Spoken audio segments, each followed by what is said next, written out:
ত্যাগের মহিমায় সারা দেশে উদযাপিত হচ্ছে পবিত্র ঈদ উল আজহা। কোরবানির পর পশুর বর্জ্য অপসারণের খবর জানাতে সিলেট এবং নাটোর থেকে যুক্ত হচ্ছেন আমাদের সহকর্মীরা। শুরুতেই যাব সিলেটে, আমাদের সহকর্মী রয়েছেন সেখানে প্রত্যুষ তালুকদার। প্রত্যুষ, ঈদ মোবারক। ৮ ঘন্টার মধ্যে বর্জ্য অপসারণের যে কথা বলা হয়েছে তার কার্যক্রম কি শুরু হয়েছে কিনা, কি অবস্থা দেখছেন জানাবেন।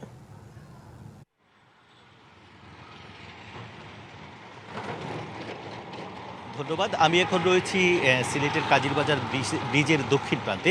তো এখন পর্যন্ত আমরা যে বিষয়টি জেনেছি, সকাল থেকে বলা যায় ভোর থেকে কিন্তু যে পশুর হাটগুলো ছিল সেগুলোর বর্জ্য অপসারণের কার্যক্রম শুরু হয়েছে এবং সেগুলো সিটি কর্পোরেশনের পক্ষ থেকে জানানো হয়েছে যে মোটামুটি শেষ পর্যায়ে চলে এসেছে। এবং এছাড়াও যারা বিভিন্ন স্থানে কোরবানি দিয়েছেন, বিশেষ করে যারা গৃহস্থলী এবং বাড়ির আশেপাশে আঙিনায় যারা কোরবানি দিয়েছেন, তারাও কিন্তু আসলে একটা নিয়মের মধ্যে পশু কোরবানি দিয়েছেন আমরা যেটুকু জেনেছি। এবং বিশেষ করে সিটি কর্পোরেশনের পক্ষ থেকে কর্মী বাহিনী নিয়োগ করা হয়েছে 1000-এর উপর। তারপর বেশ কিছু যানবাহন রয়েছে এবং তারা ব্লিচিং পাউডার সরবরাহ করেছেন।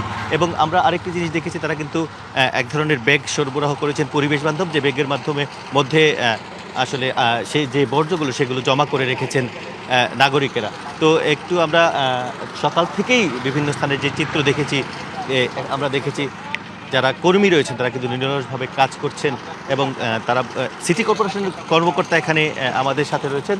একটু তার কাছে জানার চেষ্টা করব। একটু ভাই, একটু যদি আপনি বলেন, এই যে 12 ঘন্টার মধ্যে সারা দেশে একটা লক্ষ্যমাত্রা নির্ধারণ করা হয়েছে, তার মধ্যে সিলেট সিটি কর্পোরেশন 8 ঘন্টার লক্ষ্যমাত্রা নিয়েছিল, তো সেই লক্ষ্যমাত্রা কতটুকু পূরণ হল?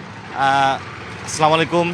আপনার মাধ্যমে ডিবিসি এবং যারা দর্শক শ্রোতা শুনছেন সবাইকে আমার সালাম এবং ঈদ মোবারক। সিলেট সিটি কর্পোরেশনের বর্জ্য ব্যবস্থাপনা বিভাগ ঈদের আগের থেকে আমরা ব্যাপক প্রস্তুতিমূলক কার্যক্রম গ্রহণ করেছি। গত রাত থেকে আমাদের কার্যক্রম পুরোদমে চলছে। এই কাজে প্রায় 1000-এর শ্রমিক আমাদের কাজে নিয়োজিত, নিজস্ব প্রায় 60টার মতো গাড়ি এবং এছাড়া আমরা ভাড়া কিছু গাড়ি নিয়েছি প্রায় 55টার মতো।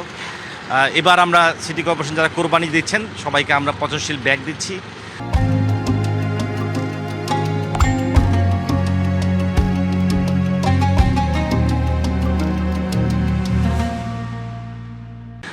এছাড়াও আপনারা দেখেছেন যে অলরেডি 6টা যে হাট সিলেট সিটি কর্পোরেশন এলাকায় বসছিল, এই হাটের কার্যক্রম, ময়লার যে কার্যক্রম মোটামুটি আমরা পরিষ্কার করতে সমর্থ হয়েছি। এবং আমাদের মাননীয় প্রধানমন্ত্রী যেটা বলেছেন যে 12 ঘন্টার মধ্যে পরিষ্কার করার কথা, আমাদের যে প্রশাসক উনি আমাদেরকে চ্যালেঞ্জ দিয়েছেন 8 ঘন্টার জন্য, জনাব আব্দুল কাইম চৌধুরী। আশা করি স্যারের সম্মান আমরা রাখবো, আমাদের বিভাগ যথাযথ চেষ্টা করব আমরা 8 ঘন্টার মধ্যে সিলেট নগরকে একটা পরিষ্কার এবং পরিচ্ছন্ন নগর হিসেবে উপস্থাপন করি। একটি বিষয় জানতে চাইছি, আজও অনেকে সারাদিন পশু কোরবানি দেবেন এবং আগামীকালও অনেক ক্ষেত্রে আমরা দেখি পশু কোরবানি হয়, সেক্ষেত্রে বাড়তি ব্যবস্থা কি নেওয়া হয়েছে? আমাদের এই কাজটা আগামী 3 দিন চলবে এবং আমাদের সিটি কর্পোরেশন হটলাইন নাম্বারও চালু করা হয়েছে এবং এই কাজটি সার্বক্ষণিক চলবে। দুপুর 12টার থেকে আমাদের সেকেন্ড ফেজ শুরু হবে, যারা পশুর কোরবানি দেবেন ওই বর্জ্য অপসারণ, এবং রাত্রেবেলাও এটা চলবে, আগামীকালও চলবে এবং পরের দিনও চলবে। কারণ এই জিনিসটা চলবে, মানে চলার একটা বিকল্প নাই আসলে। আর যদি কোনো প্রতিকূল আবহাওয়া না হয়, অতিবৃষ্টি না হয়, আশা করি নগরবাসীকে আমরা একটা পরিচ্ছন্ন ঈদ উপহার দিতে পারবো। অনেক ধন্যবাদ।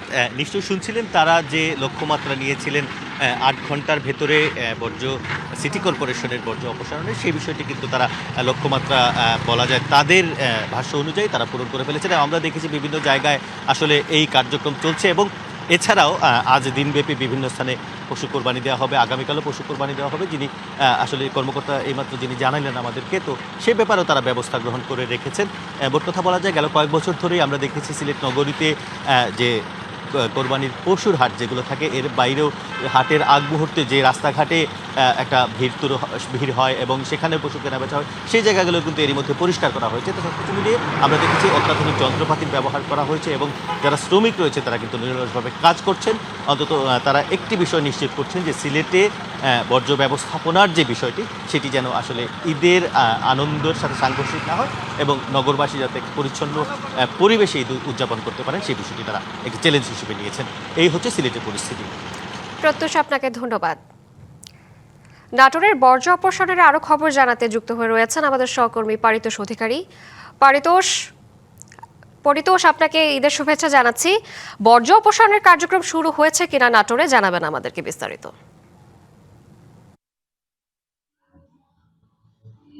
শ্রাবন্তী, কিছুক্ষণ আগেই তো ঈদের জামাত, সর্বশেষ জামাত যেটা সেটা সম্পন্ন হয়েছে এবং তারপরেই তো মুসল্লিরা যারা বাড়িতে ফিরে গেছেন, গিয়ে তাদের কোরবানি শুরু করেছেন। এই বর্জ্য কোরবানির যে বর্জ্যগুলো হবে সেটি হয়তো আরো কিছুক্ষণ পরেই বের করা হবে, এবং এটা যারা কোরবানি দিচ্ছেন তারা নিজ উদ্যোগেই কিন্তু এই বর্জ্যগুলো অপসারণ করবেন, এবং পৌরসভার গাড়ির জন্য তারা অপেক্ষা করবেন, রাস্তার ধারে তারা বস্তায় করে রেখে দিবেন বা যে কোনো জায়গায় নির্দিষ্ট জায়গায় রাখবেন।